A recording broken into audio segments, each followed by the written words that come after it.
पर बैठे हुए कांग्रेस के नेता हमारे चाहते श्री राहुल गांधी जी, ट्रेजरर अजय माकन जी, केसी वेणुगोपाल जी, सुखविंदर सिंह जी सुक्कू, रेवंत रेड्डी जी, रमेश चेन्निताला जी, नाना पटोले जी, बाला साहेब थोरात जी, विजय वड़वट्टीवार जी और बंटी पाटिल जी और सारे इस मंच पर बैठे हुए सभी हमारे वर्किंग कमेटी के मेंबर्स, कांग्रेस के नेता और यहां पधारे हुए मेरे भाई और बहन और मीडिया के मेरे दोस्तों, अब मैं ज्यादा बोलने नहीं जाता क्योंकि जो कहना था वो राहुल गांधी जी ने पूरी बात आपके सामने रखी और मैं यहां जो आया हूं कि 139वें स्थापना दिवस पर कांग्रेस के अध्यक्ष के नाते कांग्रेस का झंडा फहराने के लिए आया हूं। ये नागपुर इतना पवित्र स्थल है जहां गांधी जी, डॉक्टर बाबा साहेब अम्बेडकर, ये सभी लोग यहां पर देश के लिए काम किए, समाज के लिए काम किए और सामाजिक न्याय के लिए वो लड़े हैं।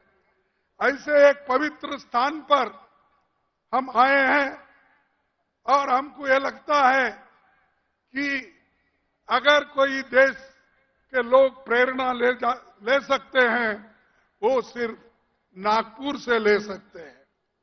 नागपुर एक क्रांतिकारों की भूमि है।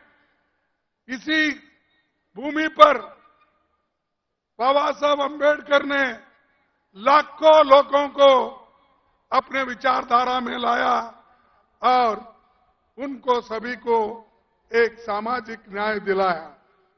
महात्मा गांधी जी भी वर्धा और यहां पर कम से कम 2600 दिन यहां पर उन्होंने गुजारा है।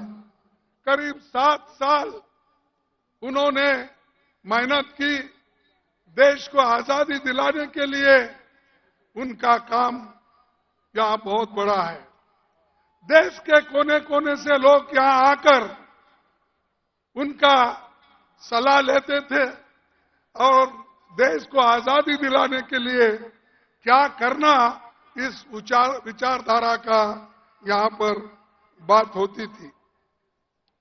लेकिन भाइयों, यहां दो है, एक प्रोग्रेसिव यानी प्रगति पर विचारधारा डॉक्टर अंबेडकर की है और दूसरे तरफ हमारे पीछे आरएसएस का बंगला है, क्योंकि आरएसएस भी जो पैदा हुई यहीं से हुई और आज यही आरएसएस देश को बर्बाद कर रही है।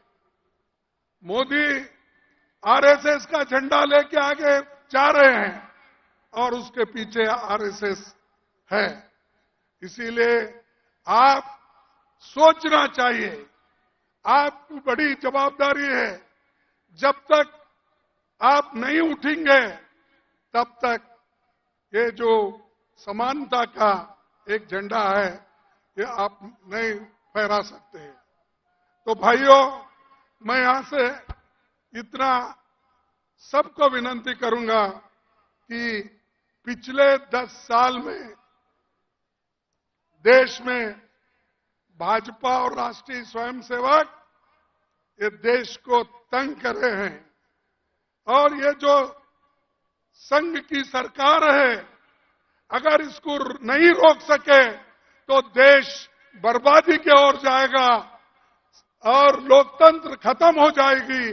देश का संविधान जो बाबा साहब अम्बेडकर और पंडित जवाहरलाल नेहरू जी ने मिलकर बनाया वो भी खत्म हो जाएगा। जिस देश में वोटिंग का अधिकार नहीं था। वो वोटिंग का अधिकार संविधान आने के बाद ही हुआ। महिलाओं को, पुरुषों को, युवाओं को और आज जो 18 साल के युवा भी जो वोटिंग कर रहे हैं वो राजीव गांधी की देन है।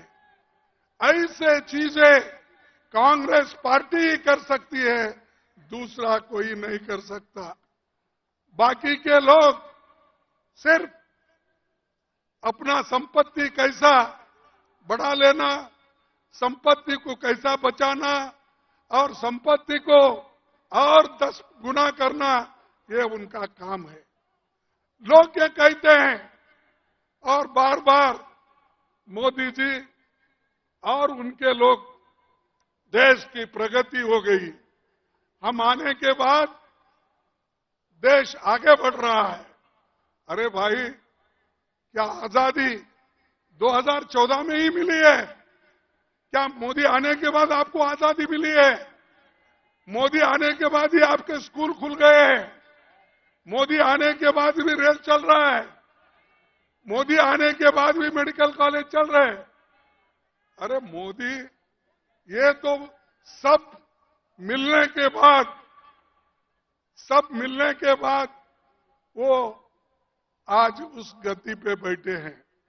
मेरे को लिख के भेजे हैं, थोड़ा मैं मराठी में बोलूं।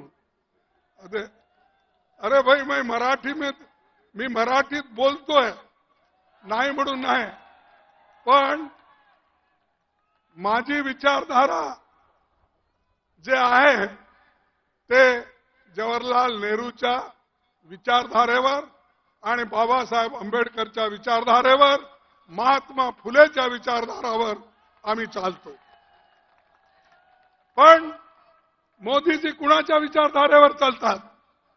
ते आरएसएसच्या विचारधारेवर, समानतेच्या विरुद्ध आहेत आणि ते आज ना उद्या पुन्हा दलितांना खाली दाबतील।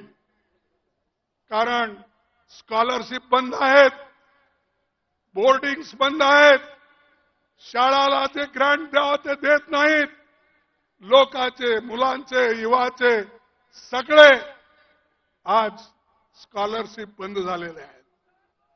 आणि आणखीन एक तुम्हाला सांगायचं आहे, शिक्षण हे महत्वाचं आहे। म्हणूनच बाबासाहेब आंबेडकरांनी सांगितले, एज्युकेट, ऑर्गनाइज अँड एज्युटेट। शिक्षण घ्या, संघर्ष करा, एक व्हा, हे त्यांची वाणी आहे। ते आज आपण घेऊन चाललं पाहिजे। ते जर नाही घेतलं, तुम्ही विसरला, तर तुम्ही कुठेही राहणार नाही। जे काही मिळालं तेही जाणार आहे मोदीच्या सरकारमुळे, आरएसएसच्या लोकांमुळे। बंधूंनो, आज काय? आज लोकतंत्र खतरे में है। आज इतने इन्फ्लेशन, एवढा प्राइस राइज आहे, किंमत एवढे वाढले आवश्यक वस्तूचे, ते सगळे आकाशला म्हणजे आकाशपर्यंत पोहोचलेले आहेत। त्याच्याबद्दल मोदी काही बोलत नाही। त्याच्यानंतर रोजगार, अनएम्प्लॉयमेंट इतका आहे, देशात 30 लाख नोकऱ्या खाली आहेत। पण 30 लाख नोकऱ्या खाली असताना सुद्धा मोदी ते भरत नाही। कारण की जे नोकरी भरला तर ते रिझर्वेशन त्याच्यात होईल, बॅकवर्ड क्लासला मिळतील, शेड्यूल कास्ट लोकांना मिळतील आणि मागास वर्गाला मिळतील आणि हे जे एसटी लोकांना मिळेल। म्हणून ते 30 लाख वॅकन्सी जे सरकारमध्ये खाली आहेत ते भरत नाही। आणि 8-10 हजार कुठं रिक्रुटमेंट केलं तर त्याचे जे हे आहेत नोकरीचे पट्टे तेच वाढतात। अरे आमच्या काळात डेप्टी सेक्रेटरी, अंडर सेक्रेटरी कोणीतरी सेक्शन ऑफिसर पोस्ट ऑफिसने पाठवत होता नोकरीचे हे पत्र. आता मोदी साहेब स्वतः स्टेजवर येऊन ते फर्स्ट डिव्हिजन सेकंड डिव्हिजनचे डॉक्युमेंट ते देतात. तुम्ही विचार करा, एक मनुष्य इतका खाली जातोय म्हणजे ते देशाला फार वाईट आहे. ते मी आता म्हणणं योग्य नाही, कारण दुसरं काही शब्द बोललो की आमचं एवढं केलेलं सगळं मातीत जातंय. म्हणून मी त्याला आता छेडत नाही. दुसरं केव्हा तरी वेळ आली तर मी बोलतो. आज गरीब आणि श्रीमंतामध्ये फार आज हे झालेलं आहे. गरीब अतिगरीब होत आहे, श्रीमंत अतिश्रीमंत होत आहे. अरे या देशात आम्ही जेव्हा सरकार सोडली त्यावेळेला केवळ 5 लाख करोड रुपये आम्ही कर्ज सोडून गेलो होतो. पण आज मोदींनी देशावर 200 लाख कोटी रुपये कर्ज आज त्यांनी केलेलं आहे. 2 लाख करोड म्हणजे 200 लाख कोटी रुपये आमच्यावर कर्ज त्यांनी ठेवलंय आणि म्हणतोय सब ठीक है, सब खुशहाल है, हमने बहुत लोगों को आगे बढ़ाया. क्या आगे बढ़ाया? 200 लाख तो आपने कर्जा रखा और जो सवलतें मिल रही थी वो सब एक एक होकर आप काट रहे हो, और जो इरिगेशन प्रोजेक्ट अपने थे वो भी काट रहे हो. म्हणजे प्रत्येक गोष्टीत ते लोक आज बजेट कमी करायचं आणि शेवटली सांगायचं की मी हे केलो ते केलो. अरे बाप, तुम्ही मणिपूरमध्ये ते लोक मरू लागलेत, तिथं अनेक स्त्रियांचं रेप होऊ लागलंय आणि लहान मुलं मरू लागलेत. तिथं मोदी जात नाहीत. कुठं जातोय? इनॉग्रेट करण्यासाठी अहमदाबादला डायमंड हाऊसला जातोय. मोदी कुठे जातात की त्यांना जे पाहिजे पार्लमेंट सोडून त्यांनी लखनौमध्ये राहतात. अरे एकीकडे पार्लमेंट आहे चाललेलं आहे, दुसरीकडे प्राईम मिनिस्टर होम मिनिस्टर हे बाहेर फिरतात. हे काय कुठंतरी असं होतंय? पार्लमेंट कशासाठी बोलवतात? आम्ही एमपीज कशासाठी जातो? की लोकांचे मुद्दे तिथं ठेवण्यासाठी. लोक आता काय अनएम्प्लॉयमेंट आहे, बेरोजगारीचे आहे, तसंच जे इन्फ्लेशन आहे, हे सगळ्या गोष्टी आणि आपल्या किसानांचं फार्मर्सचं हे प्रश्न तिथं ठेवण्यासाठी आम्ही जातो. पण तिथं प्रधानमंत्री पायच ठेवला नाही, राज्यसभेत तरी पाय ठेवला नाही, मला वाटतंय लोकसभेमध्ये सुद्धा पाय ते ठेवलेच नाही. म्हणजे एवढी घृणा लोकसभेबद्दल राज्यसभेबद्दल आहे. आणि त्यांनी आम्हाला डेमोक्रेसी शिकवतोय.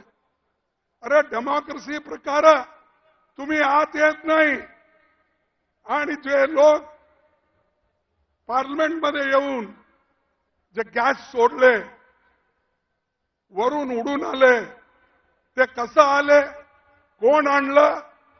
आज मी सांगतो तुम्हाला, एक बीजेपीचा एमपी त्यांना साईन करून दिला होता आणि त्याच्यामुळं ते सगळं झालं. पण ते एक एमपीला रक्षण करण्यासाठी, त्या एक एमपीला वाचवण्यासाठी 146 एमपीजना बाहेर घातले. आपल्या लोकांना बाहेर गावून सगळे कानून सगळे पास करून घेतले. हे क्या लोकतंत्र आहे? हे प्रजातंत्र आहे? नाही. नाही तर तुम्हाला त्यांना लेसन शिकवावं लागते, धडे शिकवावं लागते. तुम्ही जर त्यांना धडा नाही शिकवला पुन्हा हेच करणार तो. हे आता जसं आपले राहुल गांधीजी सांगितले, इंडिया अलायन्स हे एक होऊन बीजेपीच्या विरुद्ध आम्ही फाईट करणार आहोत आणि इंडिया अलायन्स एक झालं तर बीजेपी कुठंही तुम्हाला दिसणार नाही अशी शक्ती या इंडिया अलायन्स मध्ये आहे. पण त्याला कसं खतम करावं, आमच्यामध्ये कसं डिवाइड करायचं ते त्यांनी सुरू केलंय. आतापासून काय काय करता मंत्र मला माहित नाही, कारण हैदराबादमध्ये एक स्पीच मी त्यांचा ऐकला. जर रेवंत रेड्डीने काहीतरी एक भाषण केला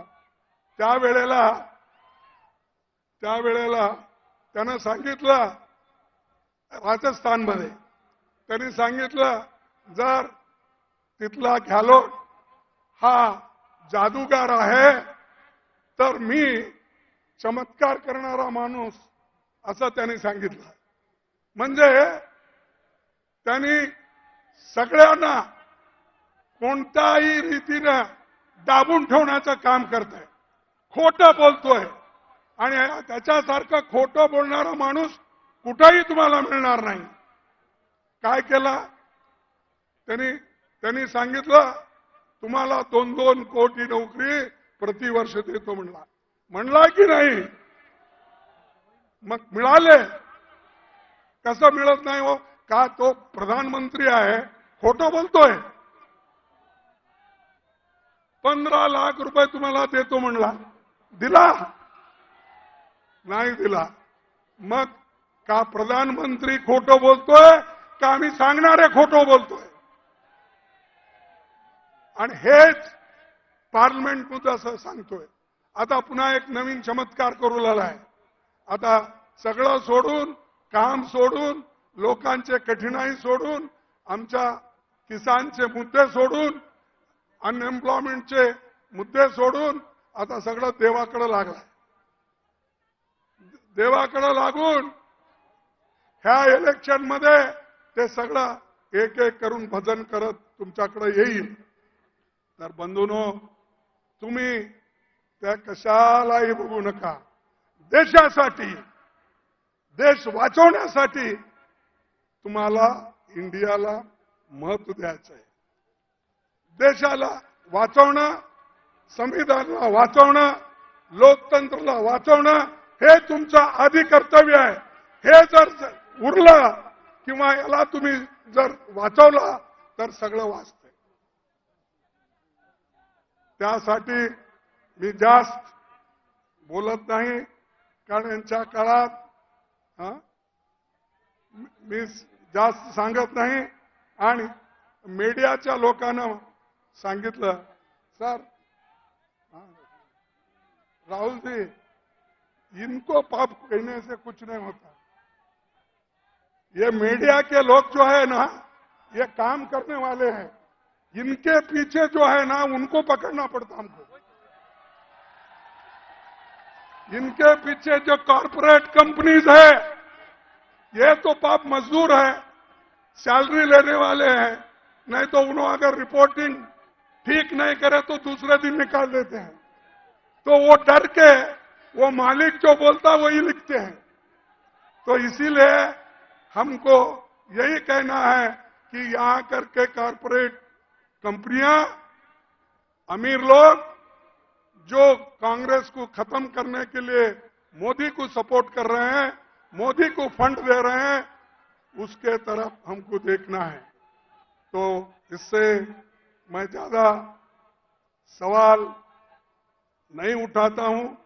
हम जो तेलंगाना में जीते जरा हमारा हौसला बढ़ा, कर्नाटक जीते, ये सब हमने जीते. लेकिन एक 2-3 स्टेट में हमको थोड़ा धक्का लगा है. और वो धक्का लगने से आप मायूस होने की जरूरत नहीं.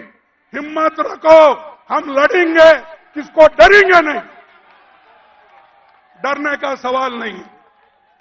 अरे ऐसे ब्रिटिशरों को हमने भगाया है, क्या मोदी को डरेंगे? क्या बीजेपी को डरेंगे? क्या आरएसएस को डरेंगे?